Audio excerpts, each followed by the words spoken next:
Hello everyone, welcome to CCIE Service Provider version 5 course. In this course we will be talking mostly practical exam topics, and there will be many actually topics that are outside of the scope of CCIE Service Provider as well, but in my opinion they should be learned by the CCIE level engineers. In fact, service providers has so many technologies, and unfortunately, of course, at the moment, Cisco is deciding, leading this way, and they are saying what should be covered in the CCIE SP exam, and CCIE expert level engineer should know. But most of those technologies, to be honest, very up to date, correct, but there are still some missing things, in my opinion, like especially when it goes to transport networking and all those things I will explain to you should be learned as well. I will introduce you the agenda, but before that, just briefly let me mention about myself. I am Orhan Ergün. My name is Orhan Ergün, and I am CCIE and CCDE. I have been teaching CCDE course for many years, I think now 7-8 years, and almost every CCDE who studied for the CCDE exam, they are using some of my resources now. So books, maybe some recorded videos, comparison charts, live trainings, etc. They are. So we are highly connected with the CCD students as well as I produce so many things for the computer network design community. So you might know my YouTube channel as well. So many architectural design, network design and architecture videos. Also you can find there. Also orhanergün.net /blog. We have hundreds of posts.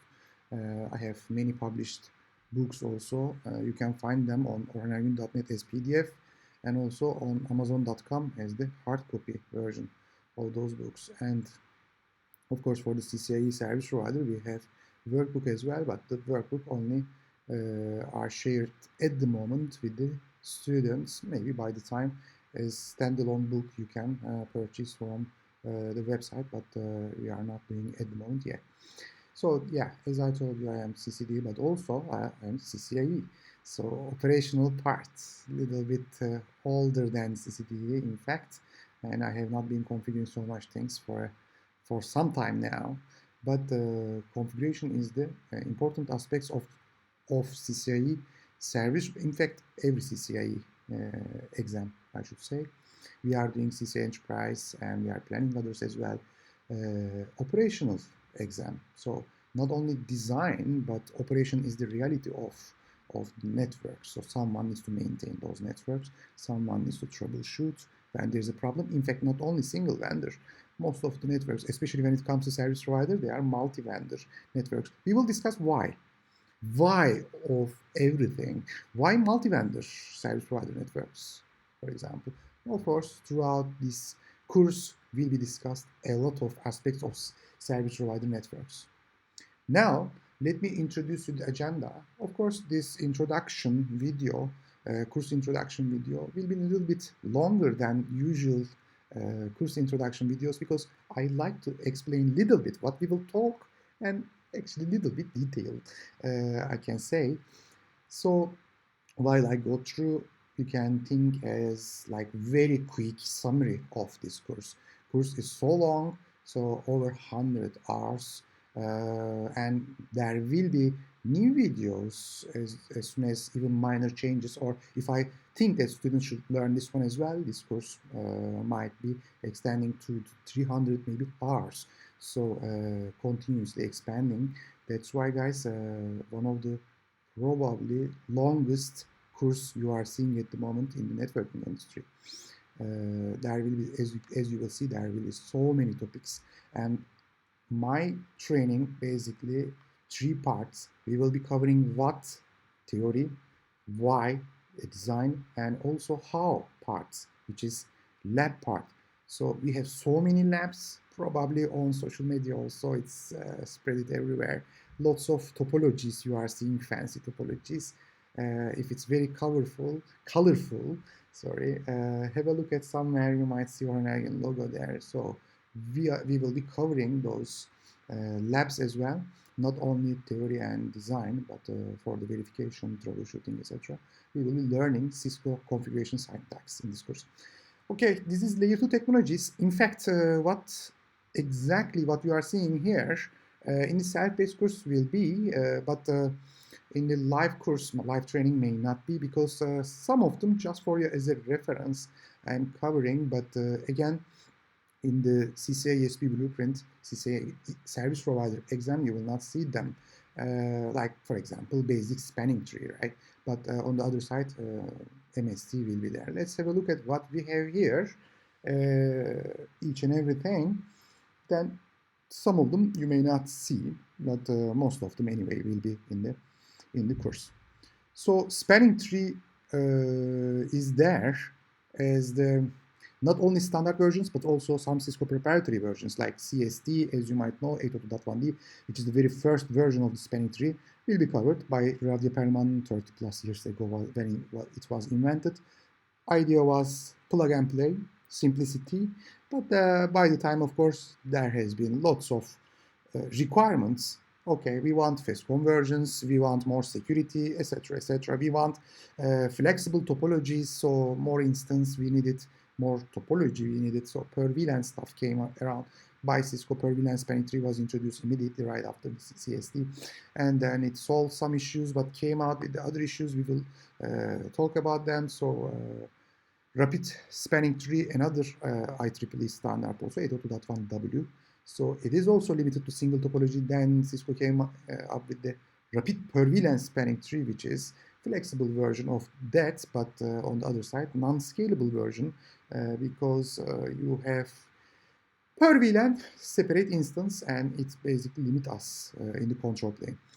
Then MST 802.1s by IEEE was introduced, and that one solved the scalability issue from a couple aspects. In fact, we had now ability to pack many VLANs in a single instance, which means if you have a couple hundreds VLANs, let's say, in your network, which is very common in the lots of data centers, campus network design, couple hundred VLANs normally with the per VLAN spanning tree or rapid per VLAN spanning tree would correspond to couple hundred also BPDUs. PDU is layer 2 term, by the way. In ISAs also we will touch. Bridge PDU is switching related term. So those couple hundred separate BPDUs would be, again, control plane resource consumption wise our consideration.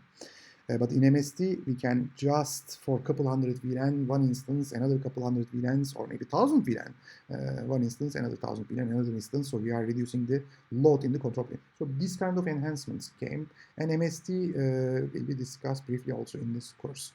Okay, so another thing is important, actually, although it seems layer 2 technology, and you may not see this kind of things in the blueprint, but important. What is that? VLAN and flow-based load balancing. Understanding these basic things will help later on when we discuss VPWS, VPLS, and especially EVPN, Ethernet VPNs, okay, 7432, lots of RFCs we will mention, and it will be very important to understand why flow-based load balancing in EVPN would give us some extra characteristics. I don't use good, bad, worst, best, those kind of terms.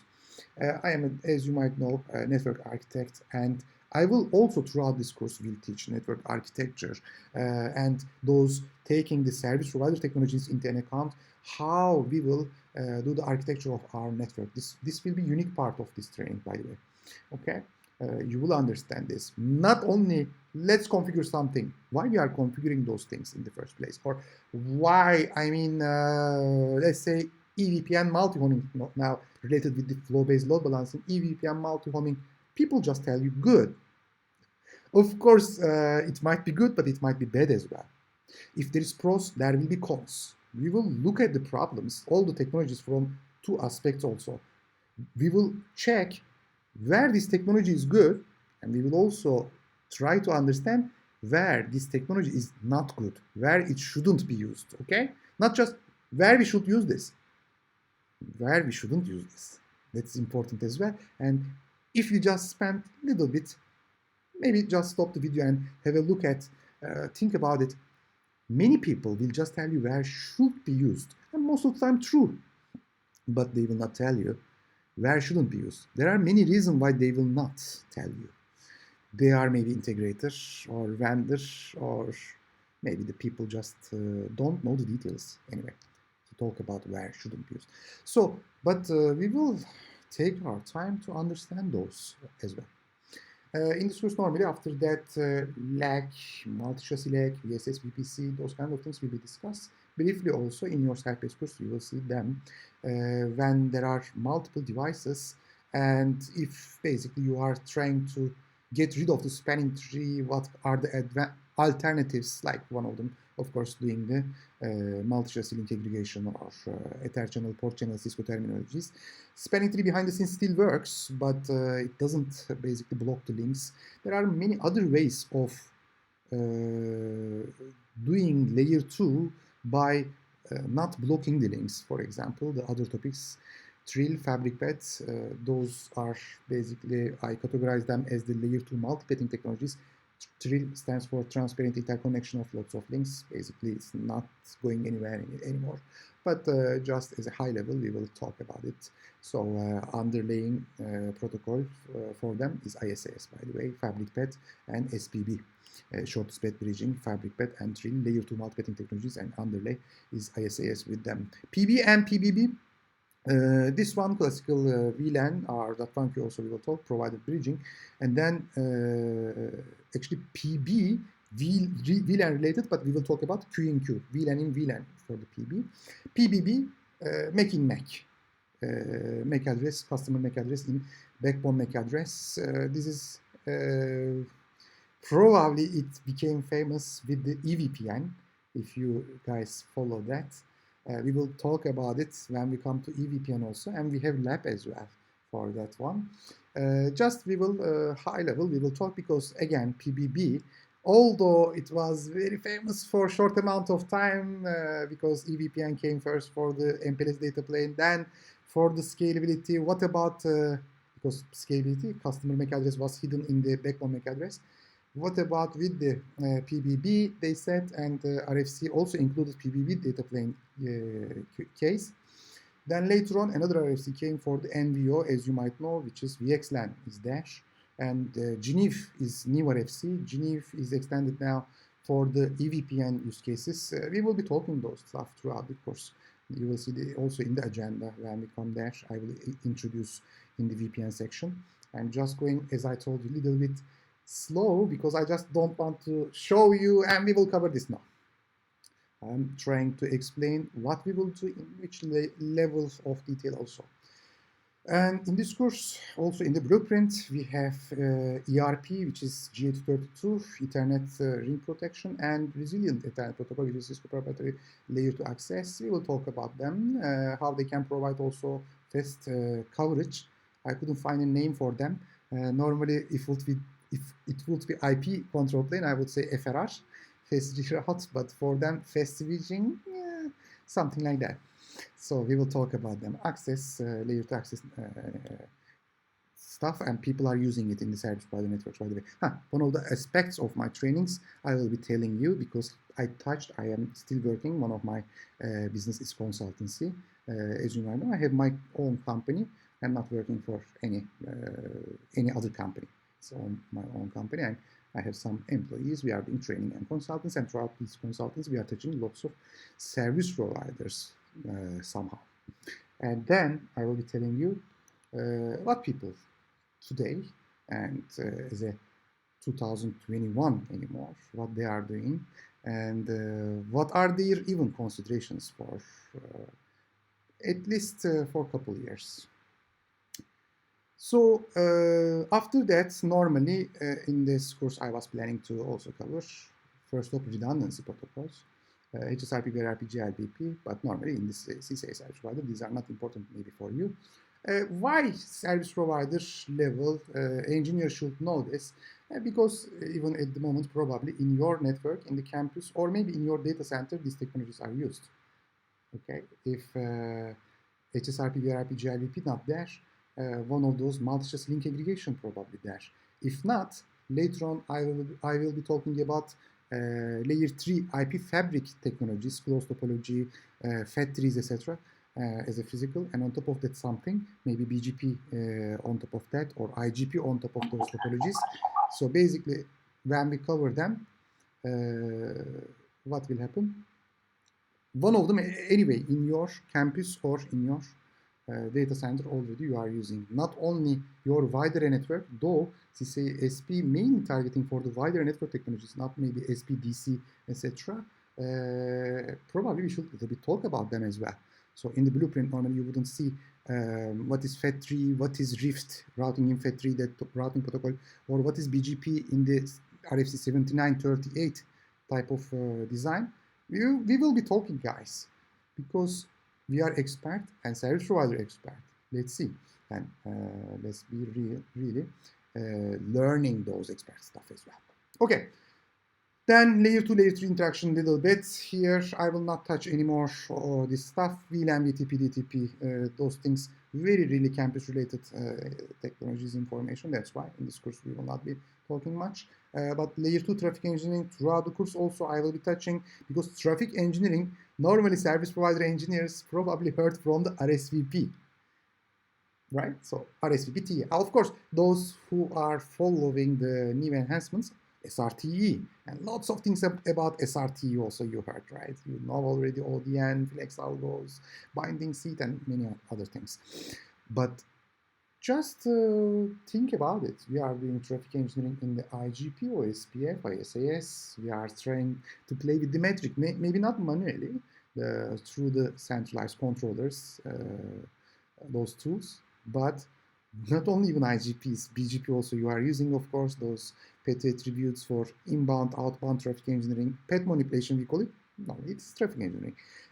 Same thing actually, the mostly enterprise networks, and also your campus and data center in the service providers, what we do, layer 2 traffic engineering as well, with VLAN, VTP, those things. So if you have two PETs, and if you are using some logic and pushing some traffic over here, some traffic over there, you are doing traffic engineering. Okay, so we will be talking throughout the course about the traffic engineering a lot. Of course, as a special protocols like RSVP will be there, segment routing will be there for the traffic engineering context, but also BGP-TE, IGP-TE, those things I will be talking as well. So let's move on. Normally, in this self-paced, you might be also seeing, I might be adding TSN, time-sensitive networking, in the layer 3 side. These are usually used for the IoT networks, etc. In layer 3 also, DETNet, deterministic networking, is IETF effort for the layer 3 side, for the sensitivity, let's say. Let's see if I cover that. I will be adding also into your course. First top security mechanisms, like these are again may not be in the self-paced CCIE SP course. We might be adding by the time though, like IP, RP inspection, DHCP snooping, source cards, those kind of things. Okay. Now that's the parts, layer 3 routing, of course, and so many things. So many times, a lot of efforts we will spend, because service provider network, for many reasons, they use two IGP protocols. What are them? What are those two protocols? Obviously, static routing and RIP version 1. I was joking. So, OSPF and ISAS, obviously. I will start with OSPF to this course. So, in the also self-paced outline, you will see OSPF, first OSPF videos, and then ISAS. Both are link state protocols, and what is link state, everything will be clear. But understanding what is link state, why link state is important, what is reachability information, what is topology information, with that topology information, what can I carry? Today, what I am carrying, what was the intent in the beginning, what is now, where it is going, etc. These kind of things we will discuss. When I start OSPF, we will first talk about OSPF theory. Maybe basics, but not maybe everyone who got this course is the advanced. So those basic parts you can skip if you want, such as OSPF, what is ABR, what is ASBR, what is LSA, what is AREA, So what is those OSPF loop prevention, etc. Those basics will be in the theory part. So if you are not much familiar, or if you want to just maybe listen me, there might be some surprise. So go through those OSPF theory part as well. After that, when we understand what is area, what is LSA, why we use it, why multiple area, I mean, why not just single flat design, place everything in backbone area, why we have multiple of them, why, like in ISAS, we just don't have 2 LSP, we have 11 LSA. So we will see those kind of things after we finish them. Convergence will be our topic. In fact, convergence and fast convergence is a separate part in the CCIE service provider blueprint, and I will be covering convergence in each and every technology which I talk about. So it is taking too much our effort, it will, but it is important also. It doesn't mean every service provider and every place in the service provider you do the fast convergence, fast reroute. You don't need to. You don't do also. Not service provider do this everywhere. Of course, some places in the service provider is more important than other places. Can you give me an example, Orhan? Maybe early, but core network is more important than access. Why? A blast reduce. What is blast reduce? We will be talking too much. So OSPF, what is convergence in the first place? So time between the failure and recovery, how we can make it faster, how fast is fast, those kind of questions, classical questions, but little bit also interesting questions we will be touching when we come there in the OSPF fast convergence part. So we will make the control plane convergence first, fast in the first place, control plane convergence, how we can make it faster. And then when we learn it later on, because will be our another topic here, as you can see, phase reroute. Well, what is the difference? I will come there. But when we talk about convergence, after that, little bit OSPF scalability I will be talking, because those knowledge will be also I use in the phase reroute, obviously. In the scalability part of OSPF, there are a couple future capability, let's say, such as prefix suppression, database filtering, those kind of things for OSPF scalability. But obviously, they may not be enough in some networks. One of the network, actually, there are many service provider networks using multi-array OSPF design, but even those hyperscalers, one of them came to my mind now, we will be making a video. They are using multi-array OSPF design, very famous, actually, the biggest tell me cloud provider. So we will be making video. If you are not following yet my YouTube channel, by the way, please do, Orhan. So there are many network design architectural videos, as well as service providers, content providers, CDN, those kind of cloud providers videos as well for their design architectural videos. Okay, so when we talk about OSPF scalability, obviously we need to talk about the hierarchy as well. Hierarchical OSPF is done with the multi-array OSPF design. So we will learn lots of array types and their usage in OSPF theory, and we will apply our learning in the multi-array OSPF design part. Okay, it will be a little bit long topic, but again, important to understand. Hierarchy brings some advantages. Actually, just I think recently, someone asked me while I was talking about scalability in general.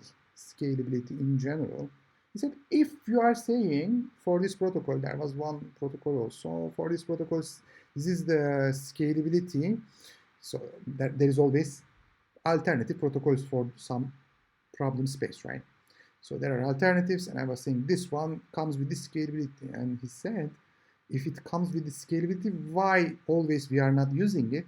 Of course, you may not understand the answer now. It may not make sense, but I just told him, scalability is not our only concern. There are lots of abilities, so network design concern or quality attributes, we call them, and scalability is just one of them, and it may not be even first priority by the stakeholders, by the business owner. So we will talk about them. Scalability is one aspect, of course, but there are many other aspects. Throughout the videos, we will see, for example, availability, reliability, extendability, using standards. So lots of them, security and convergence, phase reroute. These are design characteristics, and depends on the business type, depends on the company, some of them more important than others. Can you give very fast example, Orhan? Okay, think about finance network, especially high frequency trading or online gaming company, for example. For them, latency is very important design characteristics, and if you want to reduce latency, sometimes you need to spend money. Okay, budget may be second concern, etc. Those kind of knowledge we will apply per business, and of course, in this training, mostly we will talk about the service provider business. Why I just remember, but let me tell you, I have also service provider network design and architecture book, which is the only book in the world written on the topic service provider network design and architecture. Please just go to the orhanergin.net and have a look at under the books section on the top menu that book, and I think there is a sample book. Have a look at the agenda and have a look at the sample book. So you will understand why I am saying it is unique. The topics of that book, unfortunately, are people probably considering confidential. And if we share, I am working, let's say, in the mobile operator or internet service provider, and if I write something about internet service provider, they might be thinking that, did you write about our company? I've seen this one in real life a lot. In fact, I made a video, as you might be following me on the social media. So I made a YouTube video with someone. He asked me a question, actually, some design recommendation. I told him, if you want, let me answer them, but while I'm answering, let's record them. If you are okay, I will publish it. And he said, I am okay, totally fine. We spent a lot of time because I need to understand their network first to give it some design recommendation. And in fact, if 4 hours we are spending, 3.5 hours probably I spend for listening, then half an hour, maybe less, I will be talking. A lot of time is spent, and then we record, I publish, then his company basically wanted to remove the videos. You see the point? That's why, in fact, if you are working in the service provider domain, you may have a knowledge, but you don't share them. I have been working still as a consultant maybe, but of course in that book, if there is any company name, service provider name, they are public information. Rest, true story, without giving the company name. Now, since I work with many of them, nobody can say this is ours, because you are service providers. You are not also reinventing the wheel. You are using RLFA, another guy is using TILFA, probably another guy is using, again, remote LFA. Okay, we will learn these technologies. So you are not doing anything special. Okay, so that's why that book was unique. And of course, it's selling nice, though I don't think that much service provider engineers out there, probably other people, because not so technical book, probably CIOs, CTOs, etc. are getting them as well. So as a service provider person, you should. If you are my students, anyway, you will get them free. Let's continue to the OSPF agenda. After phase 3, multi-area OSPF design, we will talk about phase 3 route. What is the difference between phase reroute and phase convergence? Basically, of course, if I go into the detail, it will be taking 10 hours course introduction, so a little bit faster. Let me say just now, phase convergence is control plane convergence and phase reroute data plane, but we will go into the very detail throughout the course. Overlay technology and OSPF interaction will be next. So those GRE, MGRE, DM VPN, get VPN list, or DM VPN, get VPN is not in the service provider. Yes, we will not maybe spend time with them, but at least high level I will tell you, okay, this is the Cisco proprietary hub and spoke, usually those kind of things. Maybe spoke can talk with each other also in some cases. And then if you work with those topology, with those VPNs and OSPF together, what are the considerations, those, so on and so forth. Good to know, because some service providers, you are the employee of the service provider, but also you are basically giving service to your enterprise customers. I know service provider engineers, the employees, basically doing daily basis DM VPN job. So knowing them, good. Of course, CCIE service provider exam point of view may not be related, but for real life, yes, it is good. Okay, so but we will not deep dive to DMVPN, don't worry. That is another training topic for us, CCDE as well as CCIE Enterprise topic, DMVPN in detail. Okay, later on we will continue with OSPF in the data center, enterprise and service provider networks. How we are using, why we are using. Obviously, we will spend much more time in the service provider network side, and we will see as an infrastructure IGP in the global routing table if you want to connect your devices in the service provider network. Also as a PECE if you are providing layer 3 MPLS VPN service. We will talk both cases, not only design aspect as you understood so far, from lab aspect as well. When we understand those topics up to that moment, so we will talk about some design best practices. I will teach you multi-array OSPF design here, and I will tell you here, don't do multi-array OSPF design unless you have to do it. And we will talk whys, of course. There are multiple design best practices. We will spend some amount of time there. After that, advantages and disadvantages of OSPF with other protocols. We will probably revisit this one because when I talk here, I'm comparing it with the ISAS and in fact EIGRP as well. Or EIGRP will we learn in this course? Unfortunately, yes. Okay, so of course it is not in the CCIE SP blueprint again. Not in the exam. Should you learn and why? When I come to EIGRP, I will tell you why. Case studies are there for the OSPF. There are a couple case studies which I remember now. 5185 RFC, old OSPF multi-array agency. 5283. So when we use OSPF together with LDP, there will be the exact match problem. Not problem, but way of working with the older version of LDP RFC. It is like that. So how we can summarize the still IGP prefixes and assign a label 5283. We will talk about it. And then OSPF in the CCIE service provider exam expectations. We will be talking and summarize what we talked up to this moment. Bonus material, what are kind of, so not in the exam, probably not for the real life as well. Then why? So some ideas that might be helping you to, be fancy, whatever you call it. For example, let me give you an example. OSPF topology transparent zone, I was planning for that. And I will be adding into this slide deck. We might be just talking maybe a couple of minutes, some point of time. So normally inside the even given OSPF area, every router keeps the same topology information. Everyone knows who is connected to who and what is the metric between them. And you can not summarize that. So while trying this summarization, etc., inside an area would probably create some routing loop, etc. But topology transparent zone will allow you to do this. Inside even area, some set of routers, you can hide those set of routers topology from the other area routers. Even in the flat backbone design, then you can do this. So topology transparent zone allows that. What's the use case? It was for the first mobile ad hoc networks. Okay, we will be touching those when we come there. Next, ISAS. All right. For the service provider, obviously ISAS is important.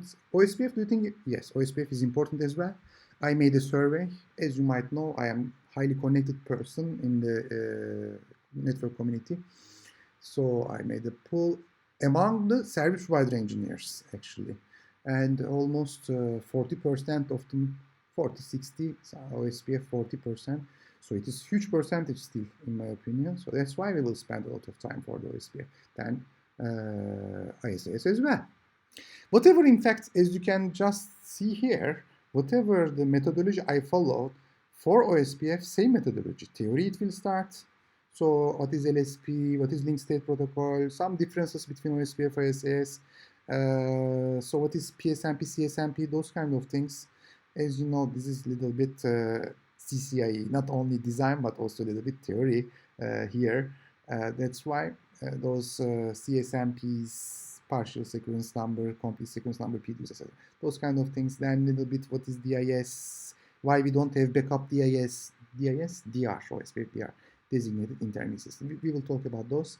Then convergence. Very similar, probably we will not spend too much time on the ISAS phase convergence, similar stuff. So just name is different. I mean, LSP throttling is LSA throttling in OSPF. exponential backoff, also SPF exponential backoff, etc., etc.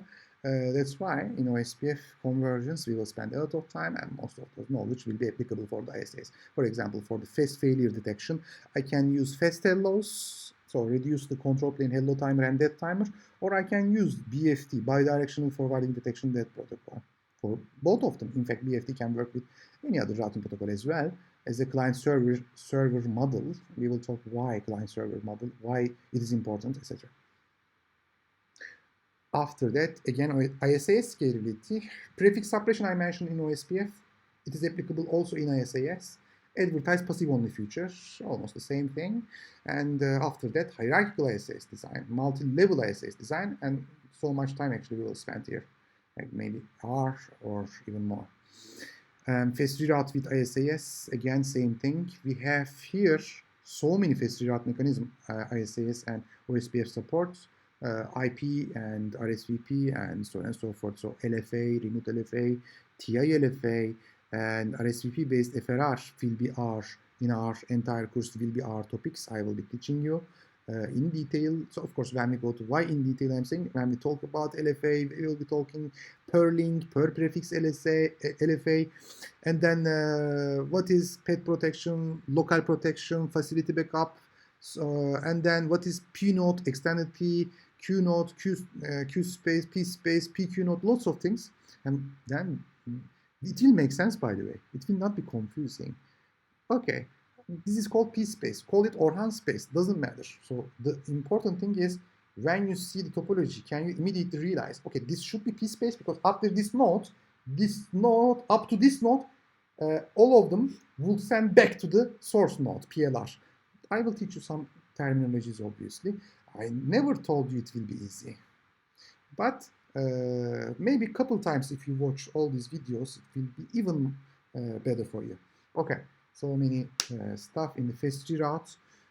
I know, but again, CCISP looks for this. And also today, more and more people are considering alternatives to the RSVP FRR, which has been around for decades, as you know.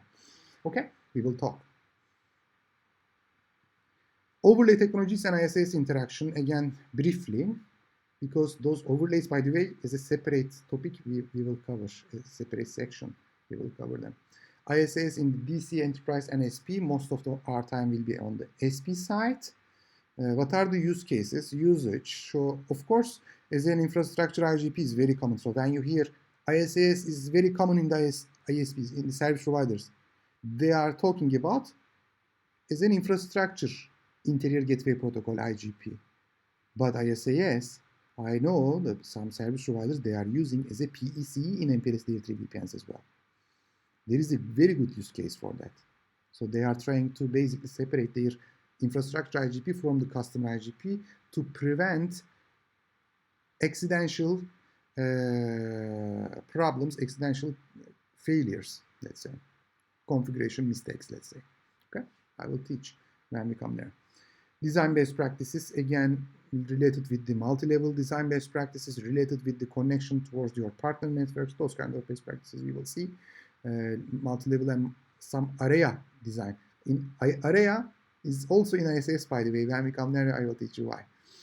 Advantage, disadvantages, it's ISAS, basically comparing with the OSPF. It will make sense up to this moment. When you learn OSPF, now you learn ISAS as well. You can easily compare them from many design aspects, obviously. So which one is more scalable? Which one is more secure? For example, if I will tell you now which one is more secure. So very quick answer, ISAS, by the way. And we will see why ISAS is layer 2 protocol and layer 2 remote attack, etc. Those kind of things we will discuss when we come there. Case studies, ISAS special case studies we have there. Some, again, some real life concerns, and based on them, I created some topology in these case studies. There are some topologies, and what happens if this guy fails, or what happens if I add extra link, what happens if two links at the same time. So some what if scenarios we will be playing, etc. ISAS in the service provider CCIE exam, what are the expectations, and we will summarize. After that, Another IGP, EIGRP, very briefly I will be talking about EIGRP in the service provider course. Again, from the same aspect, so let's not spend so much time. Theory, convergence, scalability, fast reroute, those kind of things. There are a couple fast reroute related knowledge here, special to EIGRP, by the way. There is a special node called feasible successor, loop-free backup route, actually.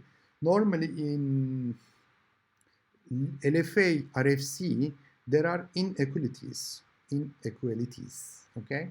And first three of them, basically first one is link protection, second node protection, and third inequality is downstream protection, which is feasible successor of EIGRP. Anyway, when we come there and when I show you some topologies, I will tell you this is feasible successor how EIGRP computes, and also how LFA node would be decided, different inequality, and downstream, if you were looking for the downstream coverage with the loop-free alternate, this would be similar to feasible successor, I will tell you. At the moment, little bit very technical, I think. You just don't scare, okay? You should see the topologies, and up to that moment, we will be talking probably tens of hours, so hopefully these things will make sense, okay? So EIGRP, since it is not also in the blueprint, although I will be showing to my students briefly, let's not spend time on the outline talk. A BGP, of course, will be a huge topic for actually in the service provider. For many reasons, BGP is used as a service. Just let me briefly mention, then I will talk about what are the things which we will discuss in BGP. So as a service for, obviously, for internet, for VPN service, you are using BGP probably, for MPLS layer 3 VPN, a layer 2 VPN with the pseudo wire, without pseudo wire, maybe with the EVPN. I mean, BGP, 20 different NLRIs we are talking about. So also maybe flow spec you are using, BGP related, of course, RFC 5575. So BGP for maybe quality of service, multicast purpose you are using, not only unicast, maybe multicast, as I told you, not maybe IPv4, maybe IPv6 as well. So later on when we understand BGP and come to the MPLS, I will be teaching you 6PE, 6VPE type of services, which is related with IPv6, by the way. So BGP in the service provider means supporting different services, service providers. I will just sell the service. What kind of service? Internet service. So if it's internet, IPv4 or IPv6 address family, we call it. If it's VPN, VPN v4, VPN v6. And when we talk about services, lots of things they are selling, which means all of them, almost all of them BGP related. BGP is huge topic for the service providers. In fact, which other business BGP is very important? Hyperscale data centers also very important. So if you are one of those, let's say Facebook, Google, Amazon, etc. engineer, definitely BGP also for you is important. Though you can say around some of them, they already used BGP and they migrated from BGP to their own written IGPs, etc. Not IGP, routing protocol, let's say. It's not IGP, BGP anymore. So those 7938, RFC 7938, those people who use it, so eBGP usage in the large-scale data center, it's called. So they basically use BGP as IGP, so without having another protocol for the underlay transport. Of course, you can use BGP as an underlay, and on top of that, maybe EVPN as an overlay. So single protocol, BGP, for the underlay IPv4, for the overlay EVPN address families. So, okay, we will be discussing EVPN also in this perspective. And let me start talking about BGP, agenda of BGP. We will start again with the basic. As I told you, it's not just for advanced CCIE service provider engineer this course. Even if you are not much familiar with BGP, I think you will understand some stuff from here. Like, what is BGP? Why I use it? What is autonomous system? Very basic things. 2-byte ASN schema, 4-byte ASN schema. What is BGP usual, in general, loop prevention, etc. We will talk basic stuff. After that, best selection will start. Again, this 13, 14 step best selection has to be known. So you have to know it. You have to memorize if you want. So you will know it. So if I ask you local pref ASP origin met immediately in 5 seconds, local pref ASP origin met. This is the order. This is the standard order. Every vendor is following this. So you will know this. After and before, there are something before and after of this 4, it will be also, by the time it will be easy. Local pref ASP origin met. After that, EBGP is preferred to IBGP. If it's IBGP, then IGP next hop to the IGP goes to the BGP next hop, which we call it hot potato routing. We will learn hot potato routing, cold potato routing, mesh potato routing. I call another version coordinated potato routing. It makes sense when we come to internet exchange point design. So I will talk about it. After best selection, BGP monitoring protocol we will learn, RFC also, and in the service provider makes sense to know this one. We will talk about it, compare it with the CLI approach. We will learn that also. While I talk about BMP, we will learn different BGP database structures, memory structures. So what is adjacency ribbon? What is local rip? What is adjacency rip out? What is BGP software configuration inbound, etc. effect to the routers? Those may be basic, but important. Okay. Then I categorize entire BGP as eBGP and then IBGP. Okay. After this very basic introduction, basic but little bit long. So basic doesn't mean short. So we will probably spend here up to here 2-3 hours. Okay. And then basics of eBGP. So what is eBGP loop prevention? How I can overcome, so what are the workarounds of those loop prevention set of connectivity issues, allow ASIN, AS override, those kind of features I will introduce. After that, we will be talking about ECMP and UCMP. So in BGP, we call it specifically weighted ECMP. ECMP means equal cost multipath. Multipathing with BGP we will discuss, and weighted ECMP we will discuss by taking the even interface bandwidth situation into an account. We will basically arrange our flow hashing.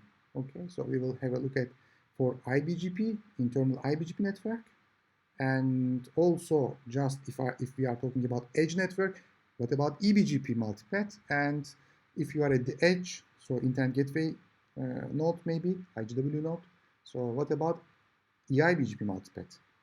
MPLS use case, that one, and we will talk about it. After we learn this, we will start inter-domain routing video.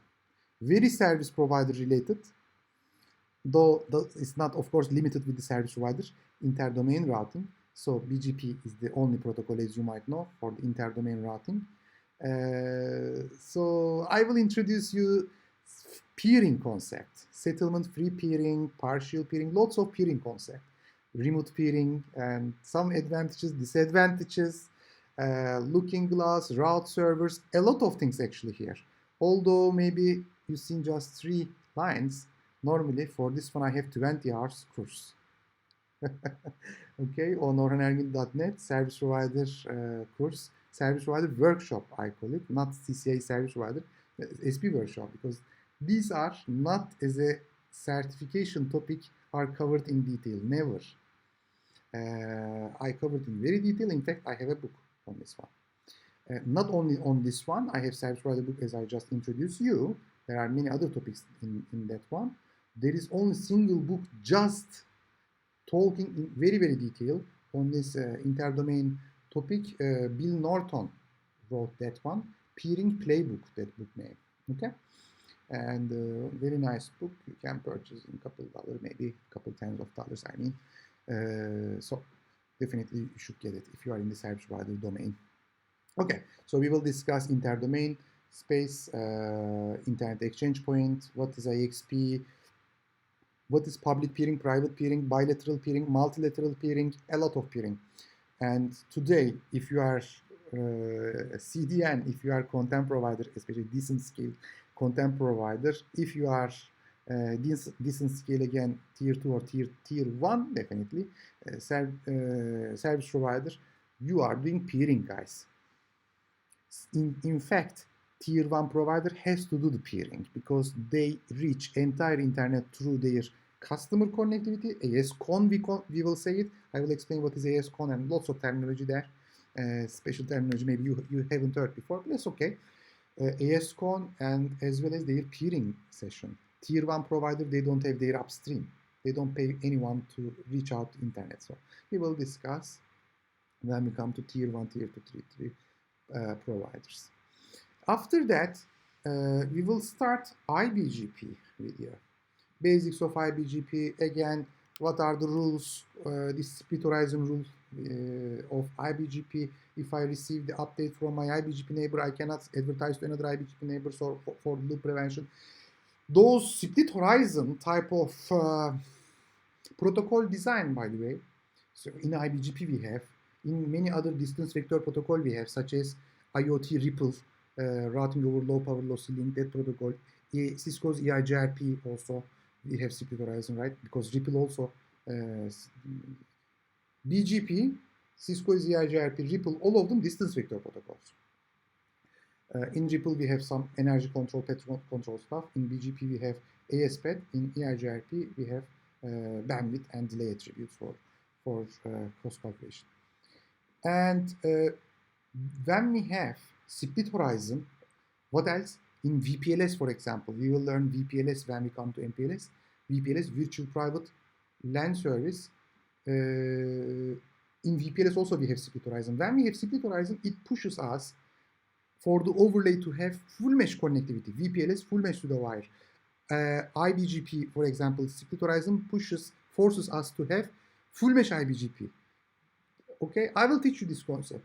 Then, in order to overcome the scalability challenge of full mesh connectivity, we introduce hierarchy. So hierarchical nodes come into play. So we call it hierarchical VPLS there. Okay, in EIGRP we do the summarization. In BGP we do summarization. If not enough, we introduce some other hierarchical node also, route reflector, confederation, so on and so forth. I will teach you those hierarchical designs. But those split horizon pushes us to full mesh connectivity, and for full mesh, if we are complaining about the scalability aspect of it, then we will introduce the hierarchy, okay? That's the idea. Orhan, do we need to have hierarchical VPLS? No. Do we need to have hierarchical BGP? No. So you can just continue with the full mesh IBGP. You can just continue with the full mesh pseudo-wire connectivity, edge to edge, or just in the core, and at the edge, hub and spoke, for example. So hub and spoke makes the topologies scalable compared to full mesh. Okay? Okay, we will see the topologies and it will make sense. Number of connections will reduce, number of configuration complexity will reduce, number of control and data plane states will reduce. That's why more scalable because. Okay, so let's move on. BGP, when we talk about full mesh connectivity, how we can overcome, by the way, a little bit just very fast.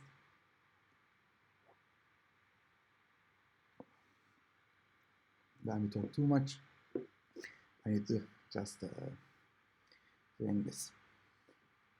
Full mesh IBGP may be scalability challenge. As I told you, route reflectors or confederation can be introduced. We will talk about route reflectors and route reflector design options. Lots of different design options available, and we will see them in the with the topologies, by the way. Inline RR, offline RR, virtual, physical, so many different RR options we have, especially when it comes to optimal routing, etc., or having less or more resource, more CPU, less CPU, depends on the network. I am doing the design, right? Not just one size fits all design. Of course, nothing like that. Just I need to know the network. I need to know lots of things I need to know. And based on that, I decide whether I should use inline RR, offline RR, whether I should use physical, virtual, whether I should use POP-based RR or centralized RR, regional RR, distributed RR, those kind of things, deciding those design options based on the network. Okay. And if RR is maybe available, but confederation is better for me, in some cases, yes. For example, if merger and acquisition scenario, I might be considering confederation, not even route reflection. So we will see confederation also in this course, BGP confederation. And then when we understand them, optimal route reflection is special topic. This is service providers using, by the way, this optimal route reflection. It is supported in ASR9 case as well, Cisco box. We will talk about this topology. Very important. Today, some service providers, actually tier 1 provider, I know, they are using it in their network production. So we will talk about it. When we learn also configuration, as I told you, we will be able to compare full mesh IBGP versus route reflection versus configuration. Okay. After that, second page, so as I told you, BGP will be a little bit, and BGP, MPLS, SR, etc. now will be longer. By the way, first day of the course, first day, very first day, might be a little bit easy, but every day will be a little bit harder. And but we will hopefully enjoy so much topics. That's good. From design aspects, many of these basically topics are not discussed in the internet before, at least not in detail, or if some vendors talk, you know the story. BGP IGP interactions, if you use OSPF together with BGP ISAs, you together with BGP, in case of failure, etc., you might know those OSPF max metric route relay, say ISAs, overload bit, etc. We will discuss those things, okay? And then BGP MPLS interactions we will discuss. When BGP MPLS together they are used, what are the considerations which we should take into account for maybe routing loop prevention, maybe BGP, as you know, since it is distance vector protocol, it is susceptible for the race conditions also. I will teach you here. Then BGP LU, very important. BGP LU label unicast family we will learn. The reason because important, this BGP LU is used in many different application, guys, use cases we have. It's also known as famously as RFC 3107. Though RFC 3107 has been used for many years, there was a couple lack of features in that RFC. There is new updated RFC which obsoleted 3107, which is 82277. We will discuss those. What are those use cases? I told you many use cases with the BGP LU. For example, in this course agenda, seamless MPLS, unified MPLS is very important. Many, because mobile operator, many service providers use it. Okay, in their production network, they are using it. Also in your service provider exam blueprint. So seamless MPLS, unified MPLS uses RFC 3107 concept. Okay, in my both service provider network design architecture book, in this seamless MPLS, in a practical approach, I already deployed in a fictitious service provider. It's important to know that. Definitely read that book. Also in my CCD in that book, another CCD is another Cisco certification. There I explain from the theory point of view, basically putting my comment for, there is an RFC for the seamless MPLS, putting comments for that RFC.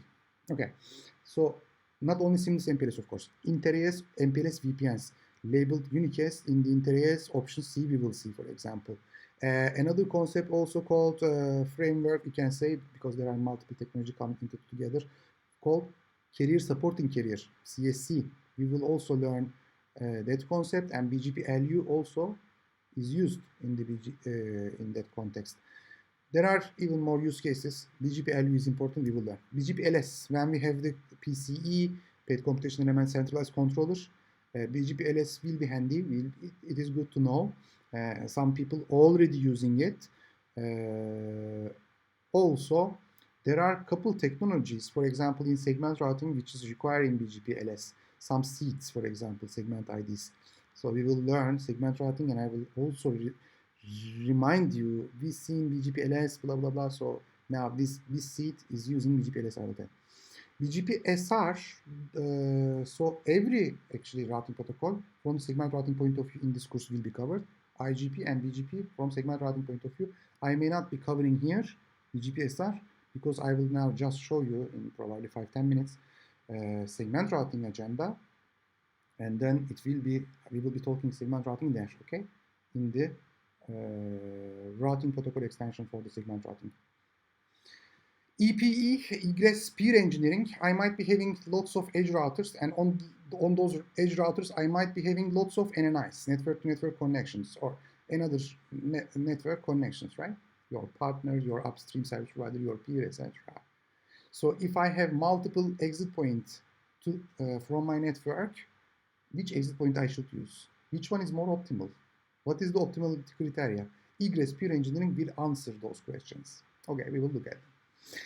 For the DDoS prevention, we will look at BGP flow spec, RFC 5575. Okay, so though, tell me, flow spec, I will tell you, you will like it probably. Then of course I will warn you that this was very dangerous. In fact, in my 5-10 years old videos, even I am mentioning there, because of this, I think it was like 6 months ago. You can have a look at onargun.net/blog. There was an outage on CenturyLink backbone. It is the very big US-based service provider, huge outage. Of course, flow spec was expected to cause this kind of outages, and they did. So we will talk about it and what are the dangerous parts of it. We will see. Okay. And then BGP session calling feature, we will be talking very fast.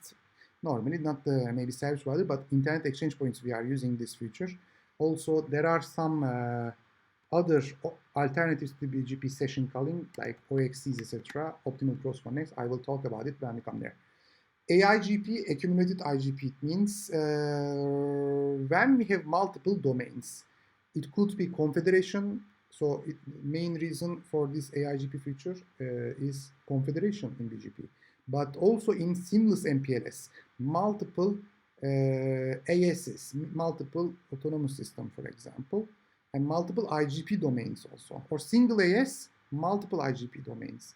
So when we have IGP different domains, by the way, we are not exchanging topology information, etc. So we may not have optimal routing from source domain to the destination domain, okay? So because we don't have exact topology information of the another domain. For example, inter-area engineering. What we can do though, with BGP AIGP feature, we are basically accumulating IGP metric and carrying them with the BGP, because BGP end-to-end, but IGP is part. So we are not redistributing IGP to each other. Like in confederation, we don't need to. We don't need to. There are design options. We can redistribute IGPs, by the way, in confederation. But in seamless MPLS, definitely we don't redistribute IGP between the domains. In this case, though, in both cases, BGP runs end-to-end, single AS. In confederation, we will see some local ASs, those confederation AS, and then local ASs, sub-AS we will call them. But what we do, IGP without redistribution, we put the IGP metric into the BGP, and BGP will provide us end-to-end more optimal IGP cost point of view, IGP metric point of view, more optimal path, because IGP metric will be carried by the BGP. Orhan, we have MET attribute in BGP. Why we have it? MET is not additive other than confederation. In confederation is additive though. We will see. BGP selective blackhauling, probably I will not be talking about it. Very special feature. In order to prevent DDoS attacks, it could be used in real life. NTT, I think, is using it though. We might be talking, okay. And route propagation behavior, one of the recent, we can say, RFC 8212, when we receive basically eBGP updates, will we advertise it by default or not? If I am not transit service provider, please let me not. So otherwise it's considered as routing leak. And in this course, next topic will be routing leak. There are lots of routing leaks defined in RFC 7908. Okay. And then we will be discussing them, by the way. 6 of them was defined in the RFC 7908. And that route propagation behavior, if I receive from one upstream provider the prefixes and advertise to another upstream, it's considered type 1 routing leak. By the way, we have so many types in this course. So we will talk about OSPF types, 11 LSA types. We will talk here 6 different another types. And then EVPN we will go, and route types, 11 of them, but 5 of them we will discuss in detail. And so on and so forth, so types. Okay. Route propagation behavior for being transit AS, preventing being a transit AS, how route leaks can be prevented, what is route leak, different type of route leaks, etc. should be learned. Normally we should be learned very well, but very briefly I will touch because normally it's out of CCIE certified, but you should know, in my opinion. Briefly I will teach what is the problem, then what are the solutions, what is origin validation solving, what is PET validation can solve. Origin validation with the RPKI today, we are recent approach, let's say. Of course, for many years, IRR has been used, of course, and origin validation can solve some set of problems, but many problems still will stay there. For example, this route leak, if I receive from transit and advertise to another one, I will put myself in the ASPET and origin is this guy. So origin validation will not solve even in this second upstream deploy origin validation. So that's why this kind of route leaks can be only solved with the PET validation. But unfortunately, current PET validation mechanism, which is RFC also, is BGP-SEC. BGP-SEC is a PET validation mechanism and unfortunately undeployable because resource consumption, because it requires every hop to encrypt and decrypt entire paths and then re-encrypt again and send the update. And then I should decrypt the packet and check the validity of the certification of each and every previous ASS, and then encrypt again and send. This is so much effort for the crypto. That's why at the moment no one is deploying. There are two different approaches for the PET validation, by the way. I think I am not discussing them anymore. Yes, but let me tell you very fast. One of them called ASPA, Autonomous System Provider Authorization. ASPA is invented by Alexander Asimov, and I made a YouTube video with Alexander, I don't know, 8 months ago maybe. Later on you can find from my YouTube channel that video. So it is alternative to BGP-SEC for the PET validation problem for the BGP security. Another approach, as I told you, two approaches we have in IETF at the moment. Another approach is called ASCONS. I will teach what is ASCON, and then this ASCONS draft, though, written by my friend also, Melchior Ayelmans. We also made the video. I talk about the ASCONS with Melchior also. These videos, 1.5 hour long videos, by the way. Also on YouTube channel, you can find public video. You can reach out and you can watch it later on, of course, when you understand these BGP security things, information security specifically, we call them.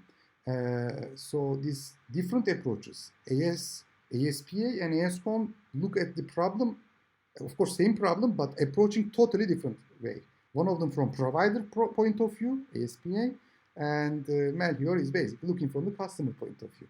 Each one has obviously pros and cons, and if you watch those 3-4 hours in total, 2 videos, you will be learning a lot. By the way, for the RPKI and many things, I have many other videos on YouTube channel. In fact, one of the RPKI video, I had a chance to bring the many people together, I think 8-9 people. We configured, we discussed the RPKI, etc. Then we configured, there are 4 different RPKI validators. Validator is important tool in RPKI, but we might be touching those things also in our CCIE course. So those we have, 3 different validators we had, I think, and 4 different vendors. So Nokia, Cisco, Juniper, and one more. Sorry, I couldn't remember now. On YouTube channel you can find the video. RIPE also, RIPE NCC came there as one of those regional internet registries. As you might know, we have 5 regional internet registries in the world. RIPE for the European people, RIPE is their regional internet registry. We have LACNIC for Latin America, Caribbean. We have APNIC for APEC region. We have AFRINIC for Africa, and we have ARIN for North America, as you might know, those 5 regional internet registry, and RIPE is one of the biggest one. And Natalie, for example, came from there for the RIPE, talked about their validator also, RIPE NCC. They have their own validator. They are doing great job there. Thanks, Natalie.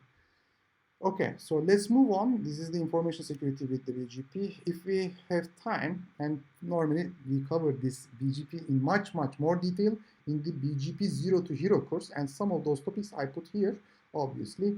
But BGP data center, BGP in the wide area network, etc. we may not be covering in your course. But BGP PIC I seen in the CCIE SP blueprint. BGP prefix independent convergence we will.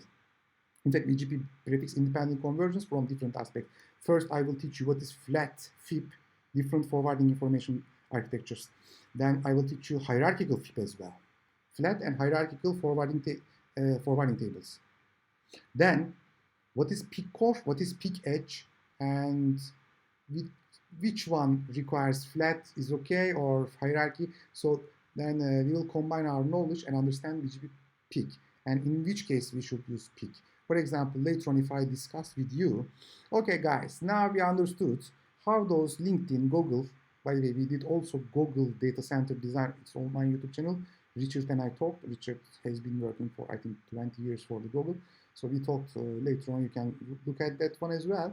Let's say we discuss those hyperscalers and BGP in their data center usage. And I told you why they shouldn't use, and they don't use BGP peak in their data center. Hopefully you will be able to answer this kind of questions we will be discussing together, okay, after this course. My expectation is that. MPLS, I think, will be the longest topic for us.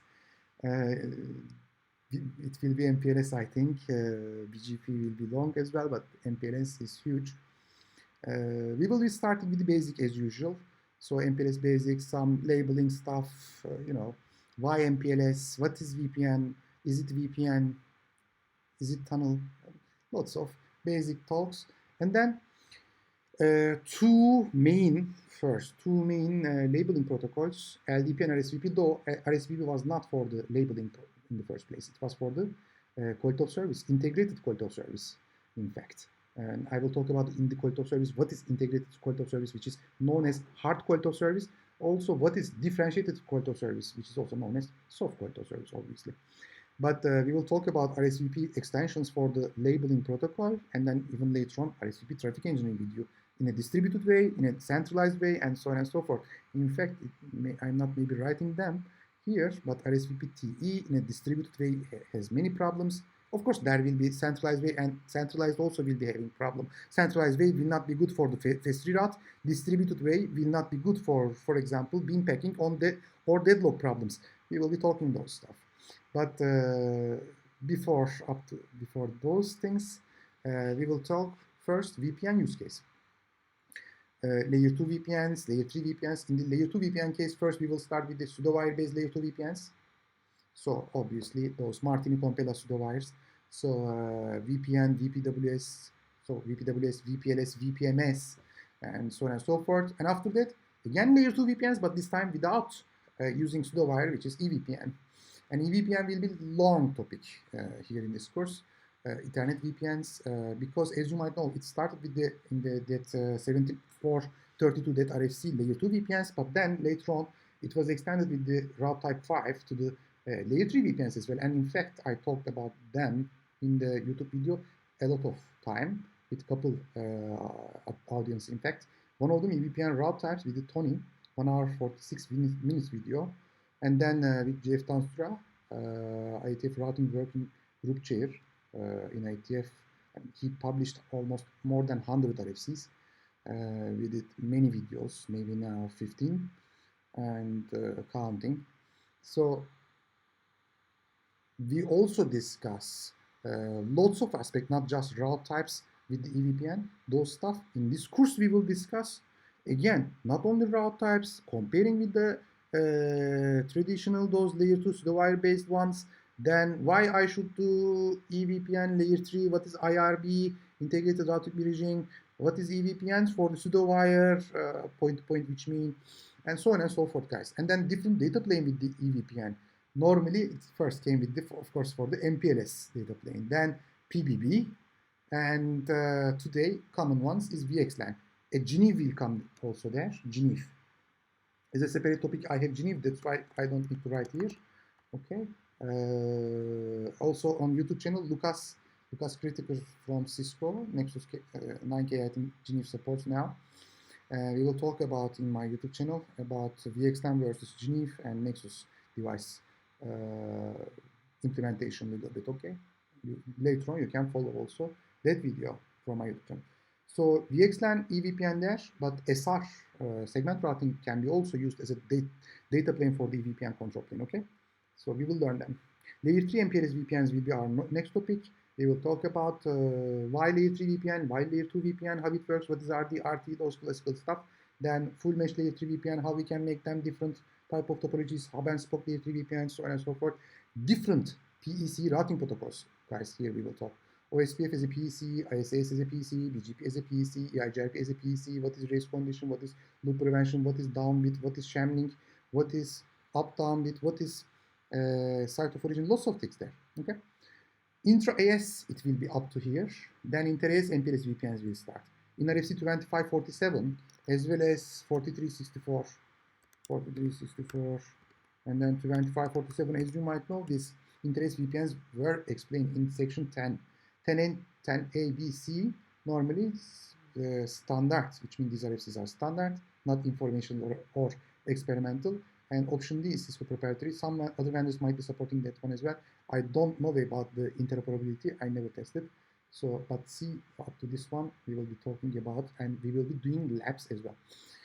MPLS traffic engineering will start with the RSVP first. Normally, I changed them in the slides as RSVP TE here, then later on SRTE. So I just need to update this course outline for that. And we will talk about different use cases, FRR, network, giving the SLA to the customer, utilization point of view, not having idle links, etc. Inter-area, inter-AS traffic engineering stuff will be here, of course. So we will talk about some PC stuff also before that. Loose hop extensions, etc. should be taught if we have multiple hierarchical design, let's say. Sorry for this again. Carrier supporting carrier, we will see what is customer carrier, what is backbone carrier, why we do this, what are the alternatives also. I've seen this one a couple times in real life. Interesting case. People are using this one. Large scale operators, they are using this one. So we will talk about it. And since MPLS, almost every mobile operators, they use this one in real life. So we will discuss also, these are in your CCIE SP blueprint. This probably we might be skipping, or I might very briefly, I might be touching MPLS TP, GMPLS, etc. Not in your exam, of course. Segment routing, I should remove from here because please don't scare. Just in a second, you will understand why. MPLS in the very fast core network, data center, and service provider, I might be briefly also talk, but anyway, up to that moment, we will be talking hours. Yes, segment routing will start after that. There's a separate section, or separate even day. We will start this one. Segment routing start with the theory and fundamentals. I am going a little bit faster anymore. I think this video already, 1 hour and 20 minutes already, but hopefully in 10 minutes I will be finishing it, okay? As such, we'll start with the theory and the fundamentals. What is segment routing? Why I need segment routing? What is source routing? What is spring? Those kind of basics. We will prepare ourselves to understand segment routing. Really, what was the problem? I mean, already labeled, if it's label distribution, I had. If it's traffic engineering, I had. If it's fast reroute, I had also protocols for them. Why then not segment routing? Really, still, although we had all of them, LDP was there, RSVP was there, MPLS data plane, if it's replacement of something, was there. VXLAN, now they are talking about SRv6, let's remove the VXLAN, it is there. So then why? We will hopefully, not only in the theory, but entire, you will see now agenda for the segment routing when we finish. Hopefully, we will understand it. My aim is that. Okay. We will start some technical parts after that, like what is segment, global segment, local segment, segment routing, global block, etc. Type of segments in generals, and then some. You will see. I will share with you some pictures there. So IGP segments, BGP segments. For the IGP segments, I have prefix, nodes, and Anycast and edge segments, etc. And BGP also same stuff, and then plus peer segments, etc. So as you can see here, peer seed, especially peer node, peer edge, peer set, those kind of things are there. We will be talking what are the use cases of those segments, and then of course some topologies and how we combine those segments And I will not. I just, while I talk, so some ideas also come to my mind. I should also add maybe, not sure, probably not in the CCIE SP blueprint, but I should add some ASICs, so those data planes and their support for today, of course, because after 6 months, many things can change. New silicon came up, and then maybe they will support if today they don't support something. Okay. So today maybe up to 6 some of those Cisco devices, because I just discussed with some Cisco guys. So up to 6 level that they can support. Later on, if they support 8, 10, so it can change. Whatever I talk, as of today, I'm talking. Okay. Segment routing, after those seats, segment IDs, then we will talk about LDP and SR working together. Guys, let's admit, we will be not always designing for the greenfield. So sometimes brownfield, not sometimes, most of the times brownfield network. So already networks in place, already things are running, and now you will maybe introduce. Really for real life, maybe not much, but if I want, what should I do? SR and LDP interworking, we will look at the how they're working together, migration and mapping server stuff there. And if I want to have MPLS VPNs, layer 2, layer 3 doesn't matter. Here I am covering, I think, layer 3. And together with segment routing, what are the things I should know? Okay, because segment routing, I will talk as a transport if I am not talking about SRv6. Okay. And let's continue. After that, we will start, as I promised, we will start more fast reroute. LFA, those detail of LFA, per prefix, per link LFA, then remote LFA. This is regular LFA first, then remote LFA. In the regular LFA case, you don't need to have targeted LDP sessions, etc., to the PQ node, etc. Okay, I will explain the differences. This one will be less topology coverage. This one will be more topology coverage, but not 100%. What is 100% topology coverage? Even for this one, I have a separate topic as topology. Then I will first teach you what is P space, what is Q space, extended P space, PQ node selection, what is PQ node. So I need to basically tunnel to do that PQ node, some kind of tunnel to Cisco support TLDP, targeted TLDP, maybe other vendors are maybe GRE tunnel, etc. That is, I will explain why tunnel is needed in the first place. Then we will discuss TILFA, which is the segment routing. So if you are doing, let's say, tell me, regular LFA or remote LFA, you don't need segment routing. Segment routing is for topology independentness, which means doesn't matter, even ring topology with very weird metrics, you can still find the backup path. Okay, without loop, you can still find the backup path with this TILFA concept, and I will explain with the topologies. And then we will compare it with the RSVP-based TFRR. Of course, you might hear from Cisco, TILFA is best, but for me, there is no best. I can find TILFA might be bad for your network in some cases, making RSVP FRR good for some cases. Okay, that's the idea, how we will approach. And then SRTE will start, segment routing traffic engineering will start. Of course, up to this moment, you will learn what is traffic engineering, what are the problems that you solve with the traffic engineering, and lots of things about traffic engineering. Then one of the protocols just will be for us SR for traffic engineering. But I should admit, SRTE is solving something which is not easily doable, if not at all, with the RSVP. So we will look at that. And we will, of course, touch distributed and centralized traffic engineering. So we will look at here. I will also teach you beam packing problem. Beam packing. Beam packing is not just traffic engineering related term, but you may be here with the traffic engineering only. But I will also teach and where we will use beam packing when you do the protocol design. I will teach you that. So distributed traffic engineering, beam packing, deadlock, those problems I will teach, and how centralized, not only SRTE, centralized TE can solve, and centralized SRTE versus centralized RSVP never talk, for example, we can touch. So here, SRPC we will talk. PC stands for Pet Computation Element. So routers will be client. This guy another router maybe, or maybe another virtual server. That's fine for us. So expectation is important. To the PCE, we need to send the topology. It will compute something with CSPF maybe, or maybe less or more intelligent than CSPF. CSPF constraint-based SPF, and give me the path, not me, to the ingress router, head-end router. So we will see that. Tunnel-based SRTE I will teach, which is the very first version. Today we don't have tunnel-based SRTE anymore, so you don't have to configure interface tunnel, etc. So you are creating SR policy anymore. It's configuration complexity-wise, it is good. Less config complexity. In fact, you don't even, after that they enhanced it, you don't need to even create manual SRTE policies. So on-demand next stop feature is there. So you create just template, and even policy and traffic steering into the LSP will be done automatically with this automatic steering feature.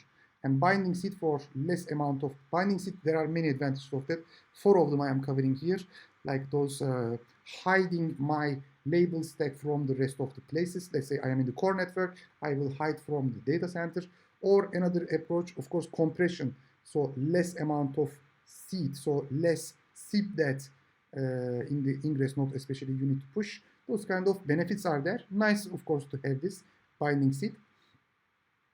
Then after that, we will continue with some IGP, BGP extension, as I told you, and how you use OSPF ISAs in the SR domain. And then flex algo using IGP in IGP. Okay, interesting stuff. And then for the multicast 3-seat, we will talk also with the segment routing. Later on, we will talk about, as I told you, VPN as a separate session, but some of them we may not be talking with you, because like DMVPN, GetVPN is not really anymore CCIE SP related, GRE, etc. A little bit about. Normally, I know Lisp are not there also. Very briefly, I will touch. Very briefly. Okay. But VXLAN, we will talk. GNIF, also we will talk with you. Okay. Because this one also in the eVPN, this is the data plane today most commonly used, with or without eVPN. GNIF is not today used much, not much I am saying, but then Jeff will be angry if he hears. NSXT of VMware, they are using GNIF. They have been using GNIF for some time. Okay, now it's RFC.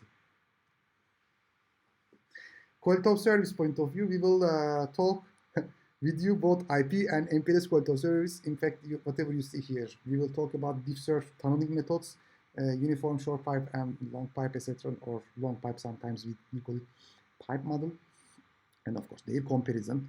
So from customer point of view, or if it's just end-to-end or not, if it's end-to-end, uniform is fine. Those kind of things. Diff-serve T models we will talk, like MAM model, maximum allocation, or Russian doll model, etc., or class-based tunnel section, so on and so forth. We will discuss, and then my expectations in the CCIE exam. Security point of view, again, RTBH remote the call for source and destination, and for source we need URPF. That's why I will talk about URPF. So we will talk. Multicast, as you can see here, there are many things. In fact, we have IP as well as MPLS multicast in this course. So IP point of view, we will talk as a routing protocol, multicast routing protocol, PIM, obviously, not OSPF multicast or DVM RP, etc. Distance vector multicast routing protocol. We will talk about PIM, different version of PIM, ASM, SSM binder, and we will talk about Rosen GRE, classical data and default entities. We will talk about MLDP and RSVP point-to-multipoint LSPs, pros and cons, and some control and data plane aspects. And probably I will be talking also briefly with you anymore. It might be more important by the time, so I might be a little bit going into the detail of BIR, bit index replication. Not today maybe so important in the CCIE domain, but in my opinion, it will be, because at the moment we are just expecting more merchant silicon to support it. Okay, so hardware expectations are really there. Otherwise, I have another YouTube video on my channel called "Is Beer the Best Multicast Architecture" or something like that. Beer invented by Greg Shepard and Tony P. I made a video with Tony P about beer, so inventor of the protocol. We talked around 90 minutes, maybe more. So of course we are comparing beer with the other IP and MPLS multicast and so on and so forth. AMT is also will be our topic. So we will discuss how creating this as a customer unicast tunnel, lots of unicast tunnel for the same traffic, how we will be pushing or forcing service providers to deploy multicast. It is an RFC and it is deployable today. In fact, some universities and colleges in the United States, they deployed AMT relays. In there, when we come there, I will be sharing some links with you. So it's just website. You can go and check from them. That AMT relay is connected to the Internet 2 backbone. So in the multicast backbone, we have M-bone, we call it, running on Internet 2. So that M-bone is basically lots of those universities and academic research organizations, they are using mostly multicast backbone. So those college, those let's say high schools, and I think a couple universities also, they deployed those AMT relays. AMT requires that relay, and your host, let's say VLC works, as you might know, that VLC application called VLC works with the multicast application very well. VLC supports today AMT client function. So that client is searching those relays, and then relays are connected to the multicast backbone, and you can get lots of feeds from the multicast backbone. Today it's working. Okay, we will talk about them too. IPv6 also will be our another topic. So I will start with the theory, business driver, enterprise, and service providers, mostly service provider for you, because for enterprise it's really hard to find the business drivers. Today some people will tell you, of course, for the enterprises also, if you want to continue to business.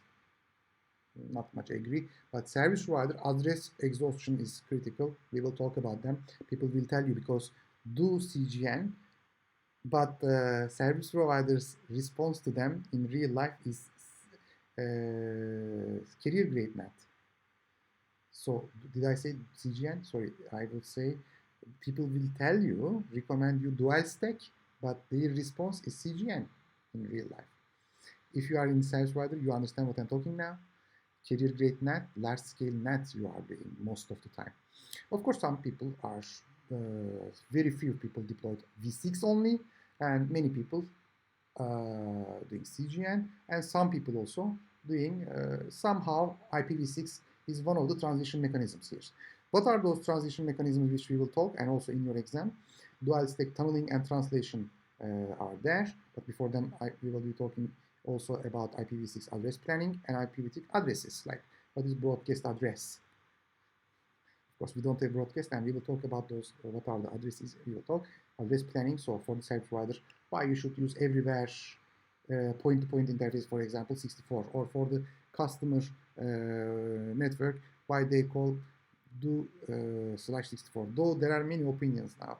Jeff Doyle wrote a blog post, so I don't agree with some of them, but anyway, so he recommends why not 48, for example, for those buildings. Even he considered like customer CPU, why not /48. For consistent address planning approach, he recommends, but anyway, we will be talking there when we come. So those three transition mechanisms, dual stack, tunneling, and translation, and each one of them has some sub parts which we need to discuss. So for example, when we start dual stack, challenges with dual stack, people will tell you best approach, but you may not be able to do it. If you don't have, if you cannot purchase, if you're a service provider, if you cannot get the public address from your regional intent registry, your upstream, I mean, not upstream provider, but the address delegation point of view. So what you can do, we will again deal with the NAT, and then we will discuss those requirements for the dual stack and happy eyeball. If you are doing dual stack, you want to check definitely this one. Different versions we have, version 1, version 2.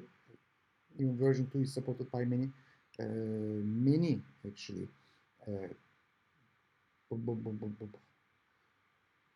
mobile operators, as well as, I mean, not mobile operator, but what they call it, mobile vendors, for example, Apple supports. And tunneling wise, we will be talking maybe much more than CCIE service provider, but I think for completeness, this is good. So I will talk about manual tunnels, semi-automatic tunnels like tunnel brokers, as you can see here. And then automatic tunnels. From the automatic tunnel point of view, 6 to 4, 6RD. These are, I think, in your exam as well, 6RD. For example, DS Lite as well. Okay, we will be talking them. And V6 continue with the translation mechanism, especially in your exam, CGN lesson should be known. Not 64 DNS 64 as well, but 464 XLAC today in reality, in the service provider mobile networks, especially again, for them, because address is really much more required, let's say. Imagine they used to give us for each and every CPE or UE, in fact they call it this one UE, right? So public address and millions of them. Now, if they will continue, what are the ways, etc. we will talk. And V6 routing protocol, very briefly also we will discuss.